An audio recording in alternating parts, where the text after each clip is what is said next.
গেল বছরের ৩১শে মে মালয়েশিয়ায় কলিং ভিসায় কাজের সুযোগ পেলেও সিন্ডিকেটের কারণে আটকে পড়েন ১৮,০০০ কর্মী। দ্রুত পাঠানো সহ ৪ দফা দাবিতে কারওয়ানবাজারে সড়ক অবরোধ করেন শতাধিক কর্মী।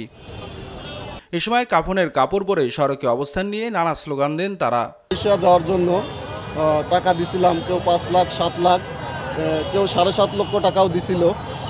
আজ ২ বছর হয়ে যাচ্ছে বা কেউ দেশে ১.৫ বছর, আমরা এখনো যাইতে পারি না। আত্মীয় স্বজনের তিনি টাকা পয়সা নিয়ে কিস্তি নিয়ে টাকাগুলো জমা দিয়েছি, দিয়ে আমরা কিস্তি দিতে পারিতেছি না, আমাদের বাড়ির থাকতে পারিতেছি না।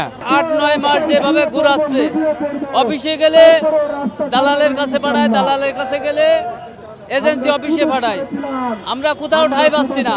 আমাকে খালি আশ্বাস দিয়ে বলিচ্ছে, খালি আশ্বাস দিয়ে আঁকিচ্ছে, ও মাসে মাসে হ্যান ত্যান ইত্যাদি করতে করতে এইদিকে আমাকে ১ বছর ১.৫ বছর হয়ে যাচ্ছে, আমাকে যাওয়া হচ্ছে না। আমাদের তারিখ দিচ্ছে কিন্তু কোনো কাজ হয় নাই। এই জন্য আমরা রাস্তায় নেমেছি যে আমাদের দাবি না হওয়া পর্যন্ত আমরা রাস্তা ছাড়বো না, আমাদের মালয়েশিয়া পাঠানো হোক। পরে পুলিশের বাধায় সড়ক ছেড়ে দেয় আন্দোলনকারীরা। এক পর্যায়ে প্রবাসী কল্যাণ ভবনের দিকে যাত্রা করেন আন্দোলনকারীরা।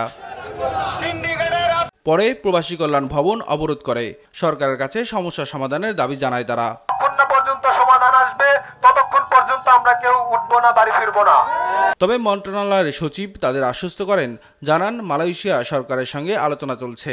এপ্রিলের মধ্যে প্রথম ধাপ পাঠানোর প্রক্রিয়া শুরু হবে। যেভাবে আলোচনা চলছে খুব বেশি দেরি হবে না। আমরা আশা করছি যে এটা ফেব্রুয়ারিতেই আশা করছি আমরা মোডালিটিটা ঠিক করতে পারবো। আশা করি মার্চ এপ্রিল নাগাদ আমার মনে হয় যে আমরা ব্রেক থ্রু করতে পারবো।